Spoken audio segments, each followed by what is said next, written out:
था, इसको उखाड़ दिया जाए। तो जब आपस में लड़ा दिया जाए, वोट बढ़ जाएगा तो इनका झंडा उखड़ जाएगा। तो हमें इस तरह की गलती नहीं करनी। दूसरी बात, अभी राष्ट्रीय अध्यक्ष जी बता रहे थे कि जिस डॉक्टर अम्बेडकर के बदौलत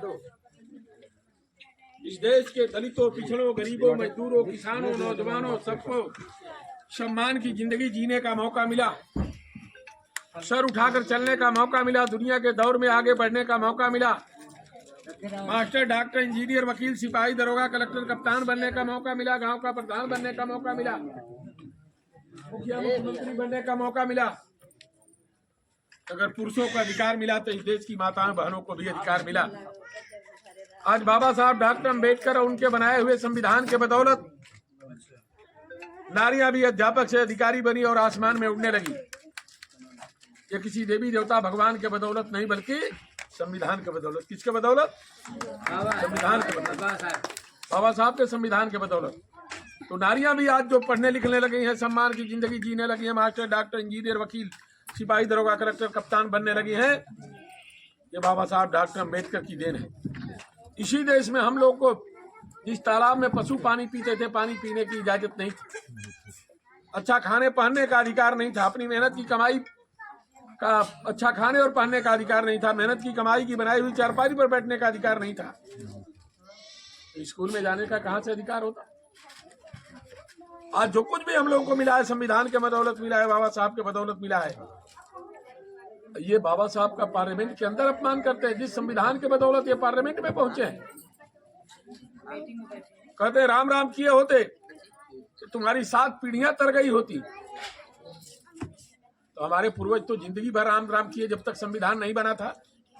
सही है कि नहीं है? जब तक इस देश में संविधान नहीं था बाबा साहब का, तब तक हमारे लोग हर मंदिरों पर भजन कीर्तन गाते रहते थे, हर भाई चरवाही करते थे। जिंदगी भर हम लोग के पुरखे भजन गाए, कीर्तन गाए, राम राम किए, लेकिन स्कूल में जाने की का अवसर नहीं मिला, पढ़ने लिखने का मौका नहीं मिला, ऊंचे आसन पर बैठने का अधिकार नहीं मिला, अच्छा खाने और पहनने का भी अधिकार नहीं मिला। जब संविधान बना और सबको पढ़ने लिखने का अधिकार मिला, तो हमारे लोग भी सम्मान की जिंदगी जीने लगे, सर उठाकर चलने लगे। ये कहते हैं संविधान काम के लायक नहीं है, इसे बदल दिया जाना चाहिए। तो जिस दिन बदल जाएगा, हमारी माताएं बहनें जो यहाँ बैठ करके हम लोग की बातें सुन रही है, हमारे भाई सुन रहे हैं या हम बोल रहे हैं, हम लोग बोल रहे हैं, हम लोग सब लोग हरवा चरवा दास गुलाम बन जाएंगे। इसलिए बीजेपी हम लोग को गुलाम बनाना चाहती है, ये गुलाम बनाना चाहती है। हमारी असली पूजा है, संतान को पैदा किया है तो उसको पढ़ाएं लिखाएं, अच्छा खाना दे, अच्छा भोजन दे, अच्छे स्कूल में पढ़ाएं, पढ़ लिख करके वो जब तैयार होगा मास्टर, डॉक्टर, इंजीनियर, वकील, सिपाही, दरोगा, कलेक्टर, कप्तान बन जाएगा। और ये हमारी पूजा है। मंदिर में घंटी हिलाने से कुछ मिलने उलने वाला नहीं है। हमारा कर्म है, हमारी पूजा है, संतान को हमने पैदा किया है, माँ बाप है, उनकी सेवा करें, इसकी बात नहीं करेंगे। वो कहते हैं पैसे से हम खरीद लेंगे, पैसा बंट भी रहा है। अभी राष्ट्रीय अध्यक्ष जी कह रहे थे, हम तो कहते हैं भाई आप कतई लेने मत जाइएगा, रुपया बांटेंगे, साड़ी बांटेंगे, धोती बांटेंगे, टोपी बांटेंगे, जूता बांटेंगे, चप्पल बांटेंगे, नगद नगद नोट बांटेंगे, कतई लेने मत जाइएगा। जबरदस्ती देने आए तो छोड़िएगा भी मत। पैसा उनका, बुद्धि अपनी लगाइएगा और साइकिल की बटन दबाइएगा। क्या करेंगे? साइकिल की बटन दबाएंगे। करेंगे कि नहीं आप लोग?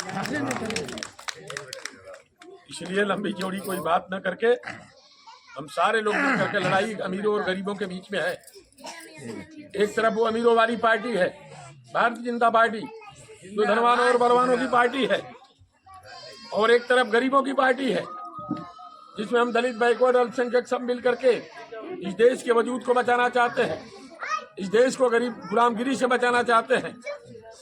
ये लड़ाई है, तो तय करना है कि हम अमीरों के साथ रहें या गरीबों के साथ रहेंगे, जहाँ इज्जत मिले वहां रहना पड़ेगा।